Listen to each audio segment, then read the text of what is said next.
서울의 추운 겨울밤, 지은은 자고 문을 열고 들어섰다. 손이 떨려서 열쇠를 제대로 꽂지 못했다. 언니 지현의 차가운 목소리가 아직 귓가에 맴돌았다. 너 같은 년이 우리 집에 있을 자격 없어. 나가, 차고로 가서 자. 지은의 눈물이 차가운 콘크리트 바닥에 떨어졌다. 그녀는 레즈비언이라는 이유로 가족에게 버림받았다. 지현, 쌍둥이 언니이자 가장 가까운 혈육이 그녀를 이렇게 내쫓을 줄은 몰랐다. 지은은 가방을 내려놓고 낡은 매트리스에 몸을 웅크렸다. 밖에는 눈이 내리고 있었다. 그녀의 마음은 얼어붙은 듯했다. 지은과 지현은 서울의 중산층 가정에서 자랐다. 부모님은 일찍 돌아가시고 둘은 서로 의지하며 살아왔다. 지현은 성공적인 변호사로 보수적인 사회에서 안정된 삶을 추구했다. 지은은 그래픽 디자이너로 창의적인 일을 사랑했지만 자신의 성정체성을 숨겨왔다. 민지, 지은의 연인이 등장한 건 2년 전이었다. 민지는 카페 주인으로 밝고 자유로운 영혼이었다. 지은은 민지와의 만남으로 처음으로 자신을 받아들였다. 하지만 지현은 이를 용납하지 않았다. 우리 가족 명예를 더럽히지 마. 그런 건 병이야. 지현의 말은 칼처럼 날카로웠다. 그날 저녁, 지현은 지은의 방에서 민지와의 사진을 발견했다. 분노가 폭발했다. 이게 뭐야? 너 미쳤어? 사회가 어떻게 볼지 알아? 지은은 변명하려 했지만 지현은 듣지 않았다. 엄마 아빠가 살아계셨으면 너 때문에 돌아가실 거야. 지현은 지은의 팔을 잡아 끌어 차고로 데려갔다. 문을 잠그고 내일 아침까지 생각해봐. 고치겠다고 하면 다시 들어와. 라고 말했다. 지은은 차고 안에서 울었다. 추위가 뼈를 파고들었다. 그녀는 민지에게 전화를 걸었다. 민지야, 나 쫓겨났어. 민지의 목소리가 떨렸다. 지금 갈게. 기다려. 민지가 도착했을 때 지은은 이미 얼어붙은 상태였다. 민지는 지은을 안아주며 속삭였다. 괜찮아. 같이 이겨낼게. 하지만 지은의 마음속에는 분노와 슬픔이 뒤엉켰다. 왜 언니는 이해하지 못할까? 한국 사회의 보수적인 시선이 지현을 그렇게 만들었을까? 지은은 어린 시절을 떠올렸다. 지현은 항상 보호자 역할을 했다. 학교에서 괴롭힘을 당할 때 지현이 나서주었다. 그런데 이제 그 지현이 적이 되었다. 지은은 결심했다. 언니가 나를 버렸으니 나도 언니를 포기할게. 하지만 그 말은 허세였다. 혈육의 끈은 쉽게 끊어지지 않았다. 다음 날 아침, 지현은 자고 문을 열었다. 지은이 사라진 걸 보고 안도했다. 잘 됐어. 이제 정상으로 돌아올 수 있겠네. 지현은 출근 준비를 했다. 그녀의 삶은 완벽해 보였다. 남자친구 태준과 결혼을 앞두고 있었다. 태준은 지현의 보수적인 가치관을 공유했다. 가족이 제일 중요해. 이상한 건 용납 못해. 지현은 지은의 일을 태준에게 숨겼다. 하지만 마음 한구석에 불안이 스멀스멀 피어났다. 지은 없이 사는 게 익숙하지 않았다. 쌍둥이로서의 연결감이 그녀를 괴롭혔다. 지은은 민지의 집으로 갔다. 민지의 작은 아파트는 따뜻했다. 여기서 살아. 나랑 같이. 민지의 말에 지은은 눈물을 흘렸다. 하지만 현실은 녹록지 않았다. 지은의 일자리는 불안정했고 사회의 시선이 두 사람을 압박했다. 직장에서 동료들이 수근거렸다. 지은 씨, 요즘 이상해. 여자랑 사귄대. 지은은 참았지만 스트레스가 쌓였다. 그녀는 지현에게 메시지를 보냈다. 언니, 왜 그래? 나도 사람인데. 지현은 읽고 삭제했다. 미안하지만 내 선택이잖아. 지현의 마음은 복잡했다. 사랑하지만 사회적 압력이 그녀를 짓눌렀다. 한 달이 지났다. 지은은 민지와의 삶에 적응하려 애썼다. 하지만 밤마다 지현의 얼굴이 떠올랐다. 언니가 나를 미워하나 봐. 민지는 위로했다. 시간이 해결해 줄 거야. 하지만 지현 쪽에서는 문제가 생겼다. 지현은 피로를 느꼈다. 병원에 갔더니 희귀 혈액병 진단을 받았다. 혈액형이 특이해서 가족 중에 맞는 사람이 필요해요. 의사의 말에 지현은 충격받았다. 그녀의 혈액형은 RH로 지은과 똑같았다. 쌍둥이로서 완벽한 일치. 지현은 고민했다. 지은을 찾아야 할까? 하지만 자존심이 앞섰다. 태준이 도와줄 수 있겠지. 하지만 태준의 혈액형은 맞지 않았다. 지현의 상태는 악화되었다. 지현은 결국 지은에게 연락했다. 지은아, 만나자. 지은은 놀랐다. 민지와 상의했다. 갈까? 민지는 내 마음 따라. 지은은 카페에서 지현을 만났다. 지현의 얼굴은 창백했다. 미안해. 하지만 내 피가 필요해. 지은은 분노했다. 나 쫓아낼 때는 언제고 이제 필요하니? 지현은 울었다. 나도 몰랐어. 제발 도와줘. 지은의 마음이 흔들렸다. 혈육의 유대가 그녀를 괴롭혔다. 그녀는 민지에게 말했다. 언니를 도울게. 하지만 용서 못해? 이 결정은 지은에게 큰 부담이었다. 병원에서 혈액을 기증하는 과정은 고통스러웠다. 지현은 회복되기 시작했다. 하지만 관계는 회복되지 않았다. 지현은 여전히 지은의 성정체성을 부정했다. 이제 정상으로 돌아와. 지은은 이게 내 정상인데. 대화는 평행선을 달렸다. 사회의 압력이 지현을 변화시키지 못했다. 지은은 민지와의 관계를 지키기 위해 더 강해졌다. 하지만 마음속 상처는 깊었다. 지현의 병이 회복되면서 지은은 자신의 삶을 재정비했다. 민지와 함께 사는 일상이 안정되었다. 하지만 지현의 요청이 다시 왔다. 한 번 더 도와줄 수 있니? 완치가 안 돼. 지은은 망설였다. 언니, 나도 내 삶이 있어. 지현은 애원했다. 쌍둥이잖아. 내가 아니면 안 돼. 지은은 병원으로 갔다. 이번에는 태준이 함께였다. 태준은 지은을 적대적으로 봤다. 지현이를 위해 하는 거지? 내 생활은 신경 안 써. 지은은 참았다. 하지만 민지가 알게 되면? 그녀는 숨겼다. 민지는 지은의 이상한 행동을 눈치챘다. 요즘 왜 피곤해 보여? 지은은 일 때문이야. 라고 거짓말했다. 하지만 죄책감이 쌓였다. 민지는 지은의 핸드폰을 보고 지현과의 메시지를 발견했다. 연니한테 피 주는 거야? 왜 말 안 했어? 지은은 울었다.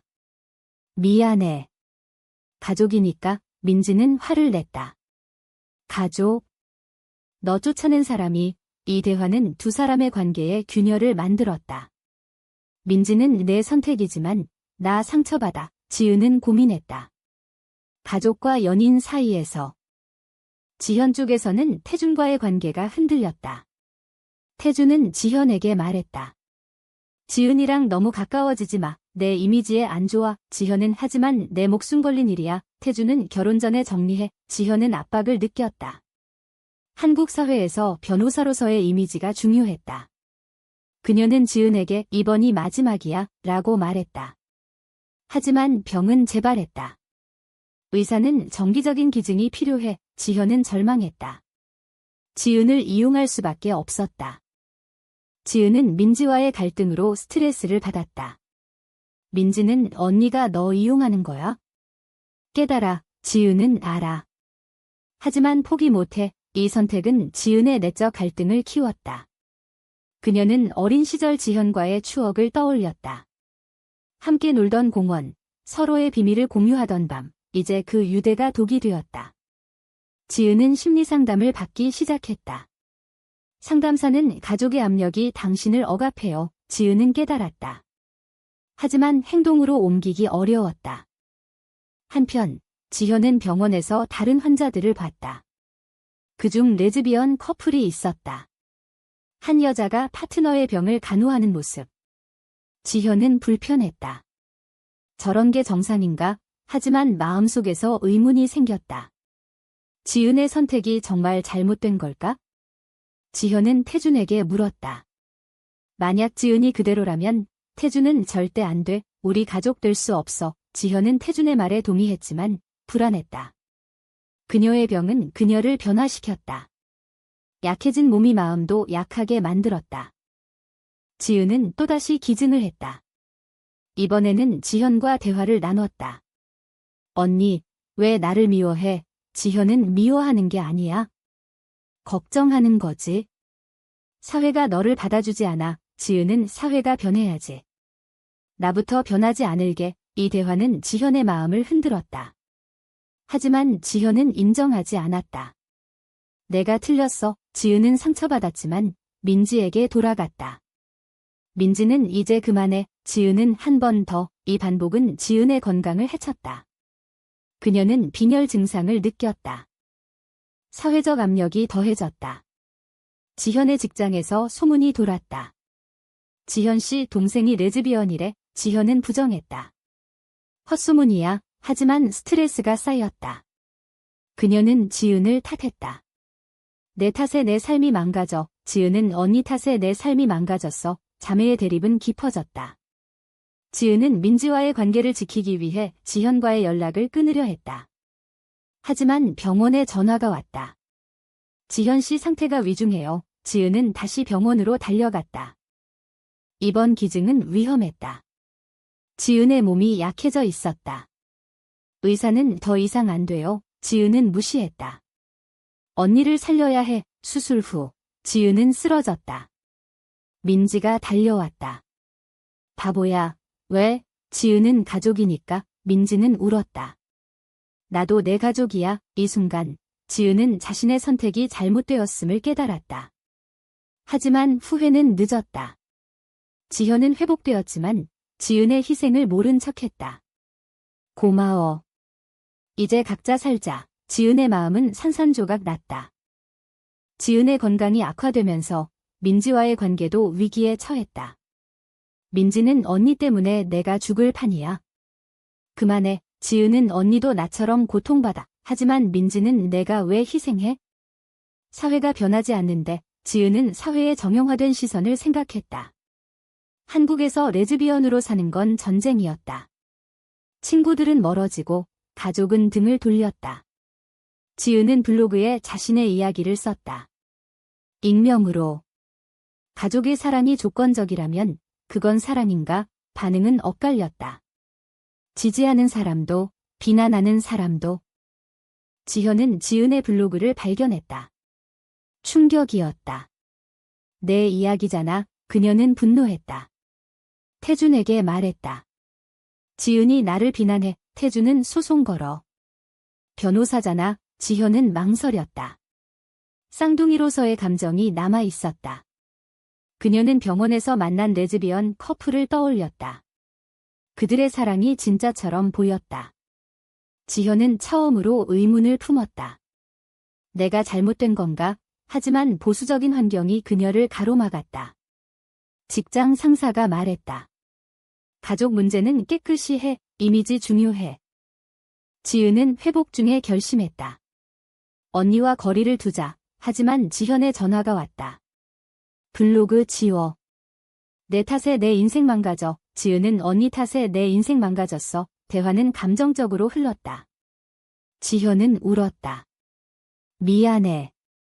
하지만 내가 선택한 길이잖아. 지은은 선택. 이건 내 본능이야. 이 논쟁은 자매의 도덕적 딜레마를 드러냈다. 지현은 사회규범을 따랐고 지은은 개인 자유를 추구했다. 누가 옳은가? 민지는 지은을 지지했다. 커뮤니티 모임 가자. 지은은 LGBT 모임에 처음 갔다.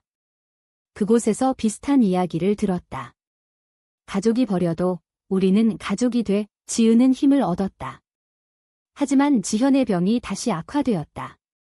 이번에는 골수 이식이 필요했다. 의사는 쌍둥이가 최적. 지현은 지은에게 애원했다.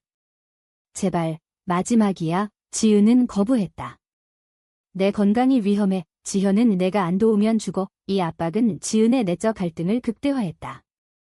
지은은 민지와 상의했다. 민지는 안 돼. 내 목숨 걸지 마. 하지만 지은의 마음은 흔들렸다. 그녀는 어린 시절 지현이 자신을 보호한 기억을 떠올렸다. 언니가 없으면 나도 반쪽이야. 지은은 이식을 동의했다. 수술은 성공적이었지만 지은의 회복은 느렸다. 지현은 감사했지만 여전히 지은의 삶을 부정했다. 이제 내 생활 정리해. 지은은 안 돼. 이게 나야. 이 대립은 반전을 가져왔다. 태준이 지현에게 헤어지자고 했다. 내 가족 때문에 내 이미지가 망가져. 지현은 충격받았다. 지현은 처음으로 자신의 선택을 후회했다. 태준의 배신은 그녀를 깨우쳤다. 내가 지은을 배신한 것처럼 그녀는 병원에서 지은을 찾았다. 미안해. 내가 잘못됐어. 지은은 믿지 않았다. 갑자기 왜? 지현은 병이 나를 변화시켰어. 내 사랑이 진짜라는 걸 봤어. 하지만 지은은 늦었어. 이 순간 자매의 관계는 복잡해졌다. 용서와 원망 사이에서 사회적 압력이 더 커졌다. 지은의 블로그가 화제가 되었다. 미디어가 관심을 보였다. 레즈비언 자매의 드라마. 지현은 직장에서 압박을 받았다. 사표 내. 그녀는 거부했다. 내 가족이야. 이 선택은 지현의 변화를 상징했다. 하지만 아직 불완전했다. 지은은 민지와의 관계를 강화했다. 우리가 함께라면 괜찮아. 하지만 건강 문제로 일자리를 잃었다. 경제적 압력이 왔다. 지현은 지은을 도우려 했다. 돈 줄게. 지은은 거부했다. 자존심 상해. 이 교착 상태는 고조되었다. 지현은 LGBT 모임에 몰래 갔다. 그곳에서 지은의 이야기를 들었다. 충격이었다. 내가 준 상처가 이렇게 컸어. 지현은 반성했다. 하지만 행동으로 옮기기 어려웠다. 태준의 배신 후 그녀는 혼자였다. 지은이 없으면 나도 외로워. 지현의 변화가 시작되었다. 그녀는 책을 읽고 다큐멘터리를 봤다. LGBT에 대한 이해가 깊어졌다. 사회가 잘못됐어. 지현은 지은에게 연락했다. 대화하자. 지은은 민지와 함께 만났다. 지현은 내 관계를 인정할게. 민지는 의심했다. 진심. 지현은 병이 나를 깨우쳤어. 이 만남은 감정적이었다. 지은은 울었다. 언니, 고마워. 하지만 과거 상처는 남아 있었다. 지현은 직장에서 사표를 냈다. 새로운 길을 가겠어. 그녀는 LGBT 권익 단체에 참여했다. 내 경험을 공유할게. 이 선택은 그녀의 삶을 바꿨다. 사회의 비난이 쏟아졌다. 변호사가 왜? 지현은 버텼다. 가족을 위해. 지은은 지현의 변화를 봤다. 언니가 달라졌어. 민지는 조심해. 배신할 수 있어. 지은의 내적 갈등은 여전했다. 믿을 수 있을까? 한 사건이 발생했다. 지현의 옛 동료가 소문을 퍼뜨렸다. 지현이 레즈비언 가족 때문에 미쳤어. 지현은 소송을 걸었다. 명예훼손. 재판에서 지은이 증인으로 나섰다. 언니를 지지해. 이 순간 자매는 재결합했다. 재판은 승소했다. 지현은 고마워. 지은아. 지은은 우리 함께. 하지만 민지는 불안했다. 언니가 내 삶을 침범할까봐. 지은의 건강이 회복되면서 민지와의 관계도 안정되었다. 그들은 결혼식을 꿈꿨다. 한국에서 불가능하지만 해외에서. 지현은 내가 도울게. 이 제안은 지은을 감동시켰다. 하지만 사회의 벽은 높았다. 지은의 직장에서 해고 통보가 왔다. 이미지 문제. 지은은 절망했다. 왜 나만? 지현은 싸우자. 자매는 함께 항의했다. 미디어의 관심이 모아졌다. 고조되는 드라마 속에서 지현은 과거를 반성했다. 내가 너를 착오로 쫓아낸 게 잘못이었어. 지은은 그때의 상처는 잊지 못해. 이 대화는 치유의 시작이었다. 민지는 지현을 받아들였다. 지은이를 사랑하면 나도. 세 사람의 관계는 새로운 형태를 띠었다. 하지만 외부 압력이 왔다. 지현의 옛 친구들이 등을 돌렸다. 너 미쳤어. 지현은 이게 옳아. 지은은 자신의 이야기를 책으로 쓰기로 했다. 쌍둥이의 갈등. 지현은 도왔다. 내 관점도 넣자. 이 협력은 자매를 가까워지게 했다. 하지만 책 출간 후 논란이 일었다. 보수 단체가 항의했다. 가족 파괴, 지은은 가족 재건이야. 이 논쟁은 사회적 이슈를 불러일으켰다. 지은의 삶은 변화했다. 강해졌지만 피곤했다. 민지와의 사랑은 여전했다. 너 없인 못 살아. 지은은 나도. 하지만 지현의 병이 재발했다. 이번에는 가벼웠다. 지은은 도왔다. 이제는 진심으로. 지현은 고마워. 내 행복을 빌어. 이 순간 용서가 이루어졌다. 하지만 완벽한 화해는 아니었다. 과거의 그림자가 남아 있었다. 자매의 관계가 안정되면서 지은은 새로운 삶을 시작했다.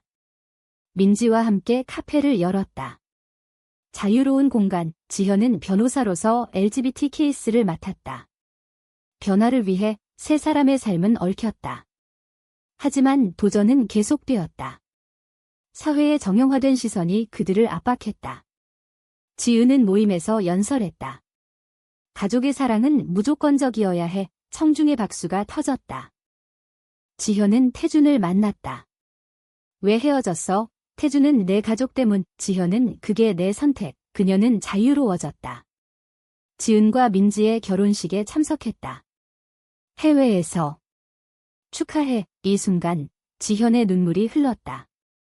내가 잘못했어. 지은은 안아줬다. 지나간 일이야. 하지만 마음속에는 여전한 상처. 시간이 흘렀다. 지은의 책이 베스트셀러가 되었다. 사회가 조금씩 변했다. 하지만 보수적인 목소리는 컸다. 지현은 계속 싸우자. 지은은 피곤해. 이 갈등은 내적이었다.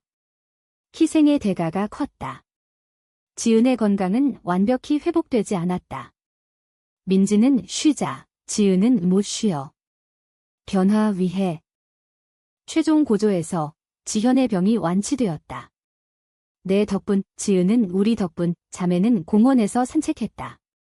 어린 시절처럼 지현은 내 선택을 존중해. 지은은 고마워. 이 화해는 감동적이었다. 하지만 지은의 마음속에는 질문이 남았다. 가족의 사랑이 정말 무조건적일 수 있는가? 이야기의 끝에서 지은은 블로그에 썼다. 희생과 용서 사이에서 우리는 성장했다. 민지는 자랑스러워. 지현은 함께. 하지만 사회의 변화는 느렸다. 지은은 생각했다. 이게 옳은 선택이었을까? 가족의 배신과 용서, 사회의 압력과 개인의 자유 사이에서 누가 진정한 승자일까? 이 선택이 옳았는가, 그른가?